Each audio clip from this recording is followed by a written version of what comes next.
La femme est parfois l'ennemi de la femme. Oui, je l'ai dit. Avant de vous crisper, prenez le temps de respirer. Avant de me sauter à la gorge, prenez le temps de respirer. Prenez le temps de suivre cette vidéo jusqu'au bout, mais surtout avec un esprit lucide. Je ne parle pas d'une identité. Je parle d'un mécanisme. Je ne parle pas de toutes les femmes. Je parle d'une bonne partie d'entre elles. Je parle d'un conditionnement, d'un héritage social et d'un réflexe appris. Et si cette phrase vous dérange, c'est peut-être parce qu'elle touche quelque chose de vrai en vous. Pourquoi en parler aujourd'hui, un 14 février? Tout simplement parce que pendant que plusieurs célèbrent l'amour romantique, moi je veux parler d'un autre type d'amour, de l'amour entre femmes, pas celui des lélés, que Dieu nous en préserve. Je veux parler plutôt du respect, de la loyauté entre femmes et surtout de l'amour de soi. Car une femme qui ne s'aime pas suffisamment devient très facilement une rivale pour d'autres. Alors mes chers, restez concentrés. C'est parti.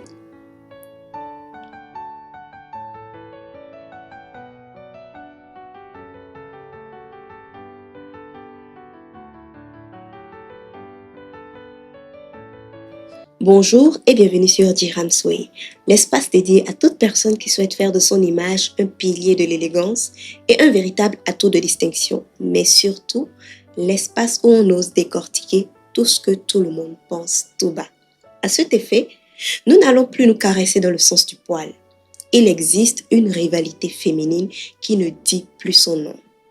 Elle ne frappe pas avec les coups de poing, elle frappe avec des regards, avec des silences, avec des commentaires passifs-agressifs comme suit. Elle se prend pour qui elle? Elle a changé depuis qu'elle a réussi. Elle se croit haut, elle se prend pour la reine. Elle veut trop se faire voir, elle veut trop attirer l'attention. Voilà des phrases que l'on entend généralement du côté des femmes. Pourquoi est-ce que la réussite d'une femme déclenche de l'hostilité chez certaines? La réponse va vous choquer. C'est tout simplement parce que dès le bas âge, on nous a appris qu'il n'y avait qu'une seule place à la table. Une seule belle, une seule brillante, une seule exceptionnelle. Alors, quand une femme monte, certaines ont l'impression de descendre. Ce n'est pas naturel ça, c'est plutôt culturel. Et pourtant, la vérité est toute simple. Le succès, ce n'est pas une part de gâteau sélectif. Il n'y a pas une seule place, chère dame. Sur 8 milliards d'individus qui existent sur Terre, il y a 8 milliards de possibilités, 8 milliards de places. Et la plus convoitée n'est pas nécessairement celle qui fera votre bonheur ou celle qui assurera votre épanouissement. Tâchez de le garder dans votre esprit. Le problème des femmes naît à partir du moment où elles commencent des comparaisons absurdes. Qui est la plus belle, la plus choisie, la plus regardée? Et quand l'attention devient la monnaie, alors la solidarité disparaît totalement. Désormais, elles s'évaluent entre elles, elles se surveillent. Elles ne se soutiennent plus, elles ne s'élèvent plus. Mais pendant qu'elles se battent entre elles, concrètement, est-ce qu'elles prennent le temps de se demander qui se bat pour elles? Je ne pense pas. Pendant que certaines femmes entrent en compétition, les véritables structures de pouvoir restent intactes et surtout très solides. Et ces structures sont majoritairement dirigées par ceux-là qui ne se divisent pas. Elles sont dirigées par des hommes. Et le plus ironique, c'est que ce cycle nourrit un gigantesque empire économique. Cette rivalité entre femmes nourrit une industrie mondiale. On vend aux femmes l'idée qu'elles ne sont jamais assez. Pas assez belle, pas assez jeune, pas assez désirable. L'insécurité devient alors un marché, un vaste marché financier et la comparaison devient un business. La peur de ne pas être assez devient un moteur économique très puissant. Toujours plus de produits, plus de tendances, plus de transformations. On vend aux femmes l'idée qu'elles doivent être constamment en train de se corriger, s'augmenter, se modifier pour être choisies. Plus elles cherchent à paraître exceptionnelles, plus elles deviennent des consommatrices impulsives. Elles vont parfois jusqu'à s'endetter pour des chirurgies très risquées, des BBL par-ci, des implants par-là, allant jusqu'aux transformations extrêmes, des routines kilométriques de skincare, toujours dans la pression esthétique permanente. Tout ça pourquoi? Pour être la seule, pour être la mieux regardée, pour des regards temporaires. Mais voici la vérité que beaucoup n'osent pas regarder en face. En tant que femme, si ta valeur dépend du regard extérieur, tu seras en compétition toute ta vie. Tu feras constamment des implants, tu feras des BBL sans fin. Et sache ceci, la transformation extérieure ne comblera jamais le vide intérieur que tu as. La validation masculine n'est pas un diplôme ni une valeur. Pendant que les femmes s'épuisent à se mesurer entre elles, à se reformer, à se remodeler, le système économique prospère tranquillement. Quand l'ego écrase l'empathie, quand l'indécence écrase le bon sens chez certaines femmes, elles acceptent consciemment de sortir avec des hommes mariés. À quel moment s'arrête-t-elle pour se dire « Mais attends, il est marié ». À quel moment se pose-t-elle véritablement pour se demander « Si j'apprenais que mon mari voyait une autre femme, comment je me sentirais ?» Très rarement, tout simplement parce que dans ce type de situation, l'ego parle plus fort que la raison ou même la logique. Ce n'est plus une question d'amour dans ce cas, c'est une question de validation, de victoire ou de pouvoir sur une autre. Elle ne voit plus l'épouse qui souffre le martyre, elle ne voit que la position à prendre. Peu importe le foyer brisé, peu importe les enfants déstabilisés, peu importe la douleur que ce choix engendre, tant que ce n'est pas elle qui souffre, elle fonce dans ce que j'appellerais sa sorcellerie. C'est dur à entendre, mais c'est pourtant la réalité. Et dans cette même logique, combien de meilleurs amis donnent de mauvais conseils, des conseils toxiques à leurs soi-disant amis? Quitte-le, il ne te mérite pas, tu peux trouver mieux. Des conseils émotionnellement radicaux qui fragilisent un couple déjà instable. Et quelques mois après, la même amie fréquente l'homme qu'elle conseillait de quitter et dans certains cas, elle en devient même l'épouse. Cela n'est pas une maladresse, c'est une question de stratégie. Et ce type de trahison ne vient pas du patriarcat. Il vient d'un manque d'intégrité, d'amour propre et surtout de notion de respect entre femmes. Dans les belles familles, c'est encore pire. Vous avez sans doute eu à rencontrer ce type de situation. Un homme décide d'offrir un cadeau onéreux à son épouse, puis sa sœur se met à murmurer « Elle est en train de finir l'argent de mon frère ». Mais quand cette sœur, son propre mari décide de lui offrir un cadeau luxueux, cela devient normal, c'est légitime, c'est mérité. Pourquoi ces deux poids, deux mesures? Pourquoi cette jalousie silencieuse dès qu'une femme reçoit quelque chose de valeur de son mari? Le problème, ce n'est pas le cadeau. Le problème, c'est la comparaison stupide. Ce n'est pas l'amour qu'on critique, mais plutôt la place. Et tant que certaines femmes verront d'autres comme des concurrentes naturelles, au lieu de les prendre comme de potentiels alliés, il y aura toujours de conflits internes plutôt que d'unité stratégique.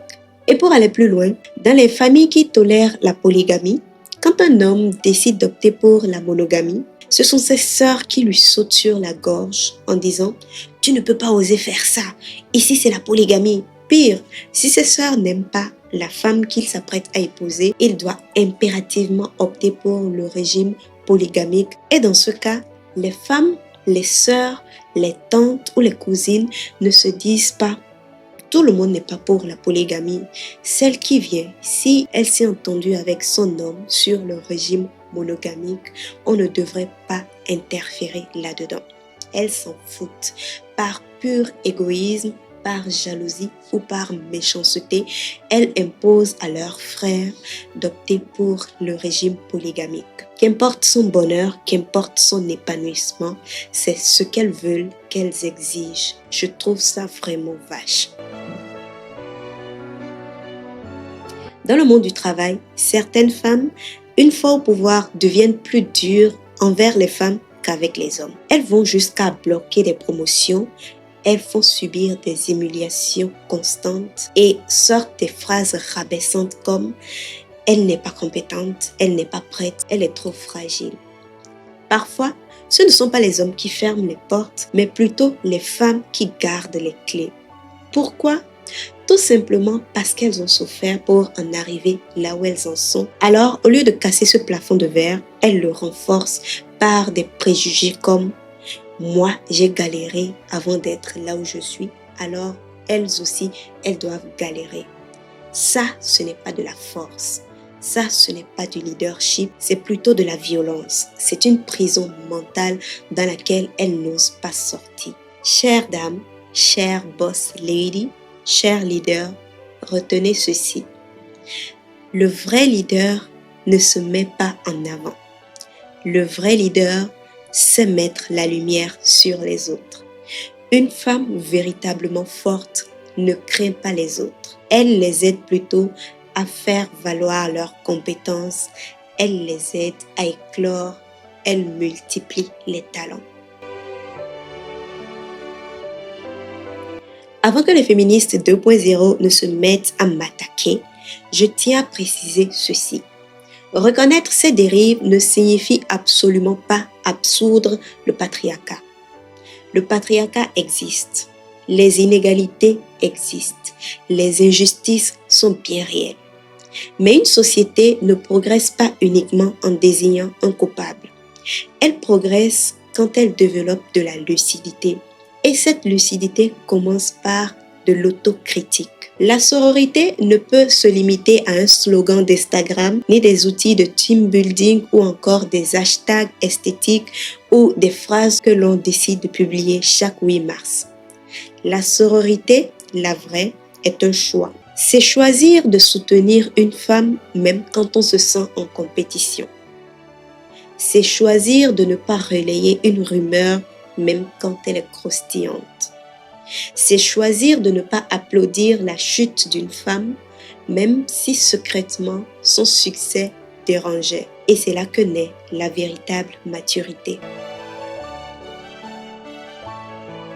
La vraie lucidité, la responsabilité, mais surtout la maturité commence quand on comprend que détruire une autre femme ne nous élève pas. Elle commence quand on refuse d'être instrumentalisé dans des conflits qui ne servent pas notre dignité collective. Gagner en confiance en soi, ce n'est pas gagner contre une autre femme. C'est gagner contre ses propres insécurités, ses propres démons, ses propres lacunes.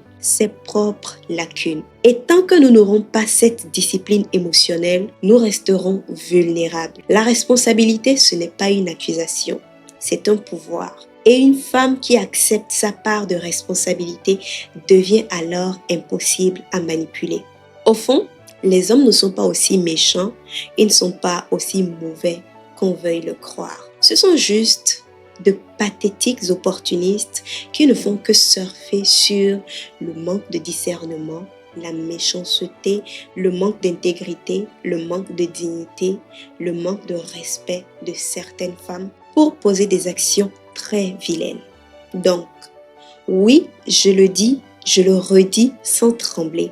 La femme est parfois l'ennemi de la femme. Toutefois, le véritable ennemi de la femme, c'est la jalousie fabriquée, c'est l'insécurité acquise, c'est la mentalité de la rareté fabriquée, c'est la compétition mal orientée et surtout le besoin de validation. Ces ennemis sont intérieurs. Une femme sûre d'elle ne détruit pas, elle inspire. Une femme alignée ne rivalise pas, elle construit. Une femme mature ne se compare pas, elle célèbre. Alors, chères dames, commencez à vous célébrer. À partir de maintenant, ce mois de février où l'on célèbre l'amour, au lieu d'attendre qu'un homme vous aime ou qu'il vous prouve votre valeur, devenez cette femme qui ne diminue jamais une autre pour se sentir à sa place. Deux femmes fortes qui s'élèvent mutuellement sont plus puissantes qu'un système entier. La vraie puissance féminine ne consiste pas à s'écraser ou à écraser l'autre. Elle consiste à s'élever. Et une femme qui sait élever une autre devient inarrêtable. Elle devient imbattable. Sur ce, je vous invite à partager cette vidéo autour de vous, surtout avec une femme forte qui se trouve dans votre entourage. Partagez-la autour de vous afin que les femmes puissent apprendre à mieux se valoriser, mieux s'aimer, mais surtout mieux se respecter. Je vous donne rendez-vous très prochainement pour un sujet tout aussi inspirant et même plus. D'ici là, portez-vous bien, merci et à très bientôt.